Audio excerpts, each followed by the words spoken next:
ہم کہاں کے سچے تھے دوسری قسط۔ لاؤنج میں داخل ہوتے ہی میری نظر مہرین پر پڑی تھی۔ وہ امی سے باتوں میں مشغول تھی۔ کچھ حیرت ہوئی اسے دیکھ کر، کیونکہ جب سے میں پاکستان آیا تھا وہ پہلی بار ہمارے ہاں آئی تھی۔ السلام علیکم، آج تو بڑے بڑے لوگ موجود ہیں اس غریب خانے میں۔ میری آواز پر وہ چونک اٹھی تھی، مگر اس نے جواب نہیں دیا۔ ہاں، آتی تو یہ مشکل سے ہی ہے، آج بھی بڑی جتنوں سے لائی ہوں، ورنہ یہ تو آج بھی نہیں آ رہی تھی، امی نے میری بات کے جواب میں کہا تھا۔ نہیں خالہ، بس کام ہی اتنا ہوتا ہے کہ کہیں آنے جانے کی فرصت ہی نہیں ملتی۔ آپ کو پتہ ہی ہے کہ ایم اے کی پڑھائی کتنی مشکل ہوتی ہے۔ پتہ ہے بھائی، ایم اے کی پڑھائی بہت مشکل ہوتی ہے، مگر اور بھی تو لوگ ہیں جو یہ مشکل کام کرتے ہیں۔ مشل بھی تو ہے نا، اس نے تو پڑھائی کے ساتھ ہر قسم کی سرگرمی پال رکھی ہے اور پھر بھی یہاں آتی جاتی رہتی ہے۔ میں نے صوفے پر بیٹھتے ہوئے نادانستہ طور پر اسے مشل سے کمپیئر کیا تھا۔ اس نے الجھی ہوئی نظروں سے مجھے دیکھا اور کہا، میں مشل نہیں ہوں۔ عجیب سی سرد مہری تھی اس کے لہجے میں۔ ہر کوئی مشل جیسا ہو بھی نہیں سکتا۔ میں کہتے کہتے رک گیا۔ یکدم مجھے خیال آیا کہ وہ مشل کو پسند نہیں کرتی، میری اس بات پر ناراض ہو سکتی ہے۔ آ جایا کرو امی سے ملنے، ان کا دل بھی بہلا رہے گا اور تمہیں بھی لوگوں سے ملنے جلنے کی عادت پڑے گی۔ میں نے بات بدل دی تھی۔ اس نے مجھ پر ایک نظر ڈالی تھی اور چپ رہی تھی۔ میں کچھ دیر تک لاؤنج ہی میں بیٹھا رہا اور پھر اپنے کمرے میں آ گیا۔ اس کی کمپنی میں بیٹھنا آسان نہیں تھا، کافی اعصاب شکن تجربہ تھا۔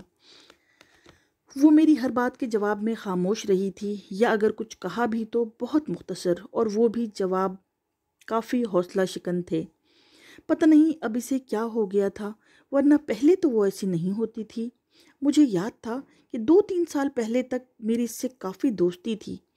اپنے باپ کی ڈیتھ کے بعد وہ اپنی امی کے ساتھ ننہال میں آ گئی تھی۔ تب اس کی عمر شاید 8-9 سال ہوگی اور میں اس وقت 12 یا 13 سال کا تھا۔ میری امی اکثر اسے اپنے گھر لے آیا کرتی تھیں اور مجھے ہمیشہ اس کے ساتھ کھیلنا اچھا لگتا تھا۔ حالانکہ شروع میں اسے اپنے کھیل میں شامل کرنے کے لیے مجھے بہت جدوجہد کرنی پڑتی تھی۔ وہ کبھی میرے کھلونوں کو ہاتھ نہیں لگاتی۔ جہاں امی اسے بٹھا دیتی وہ وہیں بیٹھی رہتی، بہت خوفزدہ اور سہمی ہوئی لگتی تھی۔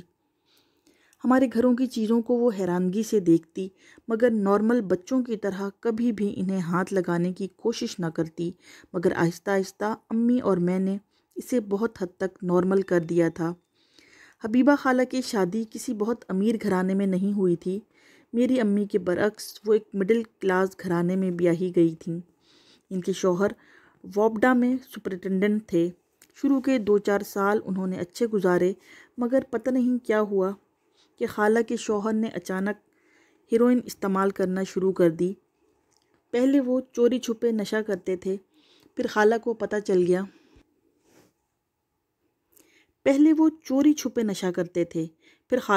چل گیا۔ تو انہوں نے کھلے عام یہ کام کرنا شروع کر دیا، اور پھر اس کی مقدار بھی زیادہ ہوتی گئی۔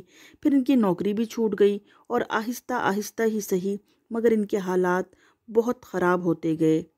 میرے نانا خالہ کی تھوڑی بہت مدد کرتے رہتے تھے، اور اس کی وجہ سے کبھی ان کے ہاں فاقوں کی نوبت نہیں آئی۔ خالہ کے شوہر کے مرنے سے سب کو یکدم سکون مل گیا تھا۔ اگر وہ نہ بھی مرتے تو میرے نانا اور ماموں نے خالہ کو طلاق دلوانے کا فیصلہ کر لیا تھا، مگر انہیں خالہ کے شوہر کے مرنے کی وجہ سے یہ مسئلہ فیس ہی نہیں کرنا پڑا۔ خالہ کے شوہر کے مرنے کے 2 سال بعد ہی خالہ کی شادی کر دی گئی تھی، اور مہرین کو ننہال میں چھوڑ دیا گیا تھا، کیونکہ خالہ کے دوسرے شوہر یہ پسند نہیں کرتے تھے کہ مہرین بھی خالہ کے ساتھ آئے۔ تب مجھے مہرین سے بہت ہمدردی محسوس ہوتی تھی۔ مجھے لگتا تھا کہ وہ بالکل اکیلی ہے، اس کا کوئی خاندان ہی نہیں ہے، نہ ماں باپ، نہ بہن بھائی، اور نہ ہی کوئی دوست۔ لاشعوری طور پر میں اس کا دھیان بٹانے کی کوشش کرتا رہتا تھا، اور رفتہ رفتہ ہمارے درمیان بہت اچھی دوستی ہو گئی تھی۔ وہ کیا سوچتی تھی، وہ مجھے یہ تو کبھی بتاتی ہی نہیں تھی، اور نہ ہی مجھے کبھی یہ اندازہ ہو پایا کہ وہ اپنے ماضی اور حال سے کس قدر متاثر ہوئی ہے۔ مگر وہ باتیں اچھی کیا کرتی تھی۔ مجھے ہمیشہ ہی یہ لگتا تھا جیسے وہ بہت کچھ پڑھتی اور سوچتی رہتی ہے، اور یہ دوستی اس کے میٹرک میں ہونے تک رہی۔ پھر میں نے لندن اسکول آف اکنامکس میں داخلہ لے لیا اور انگلینڈ آ گیا۔ جب سال کے آخر میں پاکستان چھٹیوں میں واپس آیا تو وہ اپنی امی کے پاس گئی ہوئی تھی کیونکہ وہ بیمار تھیں۔ اس سے میری ملاقات نہیں ہو پائی، مگر تب میری دوستی مشعل سے ہونا شروع ہو گئی، اور یہ دوستی ایک طوفانی رفتار سے ہوئی تھی۔ جب تک مہرین سے میری دوستی تھی کسی اور کزن سے میں زیادہ فری نہیں تھا، اور یہی وجہ تھی کہ مشعل سے بھی میری صرف دعا سلام تھی، حالانکہ ہم اکثر ملتے تھے۔ مگر جب واپس آنے کے بعد میں مشعل سے ملا تو وہ مجھے بہت بدلی ہوئی لگی۔ اب وہ پہلے جیسی نہیں رہی تھی۔ خوبصورت تو وہ ہمیشہ سے ہی تھی، مگر اب کچھ ایکسٹرا آرڈنری قسم کی چیز اس میں آ گئی تھی۔ وہ بہت بولڈ اور صاف گو ہو گئی تھی، اور مجھے اس کی صاف گوئی پسند آئی تھی۔ یہ بات تو مہرین میں تھی ہی نہیں۔ مشعل کو قائل کرنا آتا تھا، اور وہ بہت فراخ دل تھی، اور یہ خوبیاں مجھے کسی اور میں نظر نہیں آئی تھیں۔ اور صرف میں ہی نہیں تھا جو اس کا مداح تھا، تقریباً سارا خاندان ہی اس کے طور طریقوں کے گن گایا کرتا تھا۔ تب مجھے پہلی دفعہ پتہ لگا کہ وہ شاعری بھی کرتی ہے، اور وہ دونوں زبانوں میں شاعری کرتی ہے۔ جب میں نے اس کی شاعری سننے پر اصرار کیا تو اس نے کہا تھا کہ صرف ایک شرط پر سناؤں گی، اگر آپ یہ کسی اور کو نہ سنائیں، بلکہ کبھی کسی کو بتائیے گا بھی مت کہ میں شاعری کرتی ہوں، کیونکہ آپ کو پتہ ہے کہ ہمارے خاندان میں اس قسم کی چیزیں پسند نہیں کی جاتی۔ میں نے اسے یقین دہانی کرائی تھی، وہ اس معاملے میں بالکل بے فکر رہے، اور پھر اس نے مجھے اپنی چند انگلش اور اردو نظمیں سنائی تھیں، اور میں اس کی شاعری سن کر حیران رہ گیا تھا۔ اس کی شاعری بہت میچیور تھی، اس میں عامیانہ پن نہیں پایا جاتا تھا، وہ عام ہوتے ہوئے بھی بہت خاص تھی۔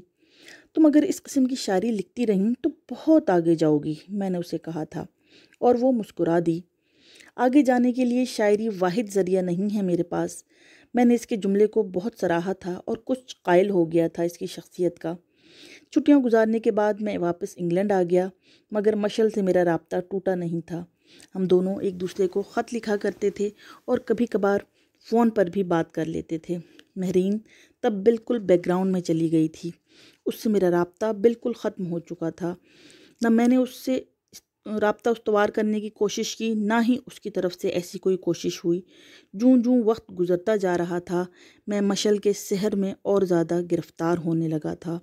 وہ اپنی ہر کامیابی کی خبر سب سے پہلے مجھے ہی دیتی تھی، اور ایسی خبریں وہ دیتی ہی رہتی تھی۔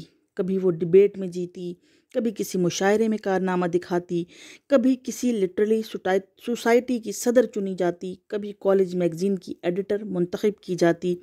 اس کے کارناموں کی ایک لمبی فہرست تھی جن پر مجھے بھی فخر ہوتا تھا۔ ایسا بہت کم ہوتا ہے کہ خدا کسی کو ظاہری خوبصورتی، ذہانت، صداقت اور کامیابی ایک ساتھ ہی دے دے، اور وہ مشعل کے روپ میں ایسا ہی ہوا تھا۔ وہ اپنے ہر روپ میں یکتا اور باکمال تھی۔ وہ کبھی کسی کو تکلیف نہیں پہنچاتی تھی، بہت سافٹ اسپوکن تھی۔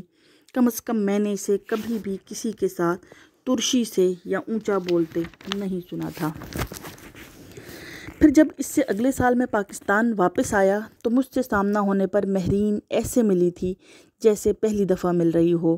اس کے انداز میں شناسائی کی کوئی جھلک نہیں تھی، اور جب ایسا 2-3 بار ہوا تو پھر میں نے بھی اسے اوائڈ کرنا شروع کر دیا۔ آخر اپنی انسلٹ کروانا تو کوئی بھی نہیں چاہتا۔ مجھے ایسا لگتا تھا جیسے مہرین میرے ساتھ رسمی دعا سلام بھی نہیں رکھنا چاہتی۔ وہ مجھ سے اتنی ہی بیزار نظر آتی تھی۔ ان دنوں اس نے ہمارے گھر بھی آنا ترک کر دیا تھا۔ ہر ایک کو اس سے شکایتیں رہنے لگی تھیں۔ وہ جھگڑالو نہیں تھی، مگر وہ کسی کا لحاظ بھی نہیں کیا کرتی تھی۔ ننھیال میں کسی سے بھی اس کی دوستی نہیں تھی۔ وہ ہر ایک سے الگ تھلگ اور کٹی ہوئی رہتی تھی۔ اس کی امی اس کے لیے ماہوار خرچہ بھجوایا کرتی تھیں، سو مالی طور پر وہ کسی پر بوجھ نہیں تھی، مگر سماجی طور پر اسے کوئی بھی پسند نہیں کرتا تھا۔ مشعل کبھی کبھی اس کے بارے میں بات کرتی تھی، اور مہرین کی عادات کے بارے میں سن کر مجھے اس سے چڑ سی ہو گئی تھی۔ بچپن کی وہ ہمدردی یک دم غائب ہو گئی تھی جو مجھے اس سے تھی۔ میرا خیال تھا اور اب بھی ہے کہ جب انسان بڑا ہو جاتا ہے تو اسے اپنی کمزوریوں اور محرومیوں کا خود سدباب کرنا چاہیے۔ ساری زندگی آپ اپنے ماضی کی محرومیوں کے بارے میں رو رو کر تو لوگوں سے مراعات نہیں لے سکتے، اور پھر ایسا کون ہے اس دنیا میں جو محروم نہ ہو؟ کوئی نہ کوئی کمی، کوئی نہ کوئی خامی تو ہر شخص کے ساتھ لگی رہتی ہے، پھر وہ بھی عام انسانوں میں سے تھی۔ ساری مشکلات کو اس نے خود ہی فیس کر کے اس کا حل نکالنا چاہیے تھا، مگر اس نے فرار کے جو راستے تلاش کر لیے تھے وہ دوسروں کے لیے بھی تکلیف کا باعث بن رہے تھے۔ پھر میں لندن واپس چلا گیا تھا اپنی تعلیم مکمل کرنے، اور تعلیم مکمل کرتے ہی میں نے ایک ملٹی نیشنل کمپنی میں ملازمت اختیار کر لی تھی۔ امی کو میرا یہ فیصلہ پسند نہیں آیا تھا، مگر میں نے ان کی خفگی کی زیادہ پرواہ نہیں کی۔ جو مراعات اور تنخواہ مجھے وہ کمپنی دے رہی تھی، ان کا پاکستان میں کوئی تصور بھی نہیں کر سکتا تھا۔ پھر میری عادات ایسی تھیں کہ پاکستان کا ماحول انہیں سوٹ نہیں کرتا تھا۔ مجھے سچ بولنے اور سننے کی بیماری تھی، اور ایسے بندے کو پاکستان میں ٹھوکروں کے سوا کچھ نہیں ملتا۔ لندن میرے لیے ہر لحاظ سے بہتر تھا۔ انہی دنوں میرے والد کا انتقال ہو گیا اور یکدم میری ذمہ داری میں بے حد اضافہ ہو گیا تھا۔ اکلوتا تھا، اس لیے ان ذمہ داریوں کے بوجھ کو زیادہ محسوس کر رہا تھا۔ میں نے کوشش کی کہ امی میرے پاس لندن آ جائیں، لیکن وہ پاکستان چھوڑنے پر تیار نہیں تھیں، سو مجھے ہی جھکنا پڑا، اور میں نے اپنی کمپنی کی پاکستان برانچ میں ٹرانسفر کے لیے کوششیں شروع کر دی تھیں، لیکن یہ کام اتنا آسان نہیں تھا۔ ہوتے ہوتے بھی اسے 1-2 سال لگ ہی جانے تھے۔ جاب ملنے کے بعد جب میں پاکستان آیا، مہرین سے میری ہر ملاقات ایک اجنبی کی طرح ہوئی۔ یہ کہنا غلط نہیں ہوگا کہ میں اسے ناپسند کرنے لگا تھا، مگر میرا نہیں خیال کہ اسے میری ناپسندیدگی یا پسندیدگی کی کوئی فکر ہو۔ ایسا تو نہیں تھا کہ وہ یہ جانتی ہی نہ ہو کہ میں اسے ناپسند کرنے لگا ہوں، مگر پھر بھی اس نے اپنا کوئی رد عمل ظاہر نہیں کیا تھا۔ وہ بہت سے کمپلیکسز میں مبتلا لڑکی تھی، جن میں پہلا کمپلیکس شاید معمولی شکل و صورت کا تھا، اور اس کے بعد یقیناً اپنا بیک گراؤنڈ اور مالی حالات کا نمبر آتا ہوگا۔ میں سوچتا رہتا تھا کہ اتنے بہت سارے کمپلیکسز کے ساتھ وہ زندہ کیسے ہے اور آئندہ دنیا کو کیسے فیس کرے گی، مگر یہ بات میں نے اس سے کبھی نہیں کہی۔ آج بھی اسے دیکھ کر میرے ذہن میں پچھلی تمام باتیں گھوم گئی تھیں۔